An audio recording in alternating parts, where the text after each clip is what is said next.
Vet aquí que una vegada hi havia un rei que estava molt malalt, que estava a punt de morir-se. Del seu voltant havien fugit tots els metges i tots els savis perquè ja no li podien donar cap solució.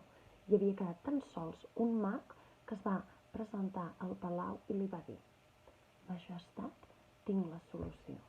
Durant tot el dia d'avui s'ha de canviar per una altra persona que se li sembli molt. Quan arribi la mort es confondrà i se l'endurà amb ell en comptes de vos. Ah, fantàstic, va dir el rei. Em sembla molt bona idea. Ah, però resulta que la persona que més s'assembla a un rei a punt de morir és un home vell, pobre, geperut, sense dents, ple de nafres.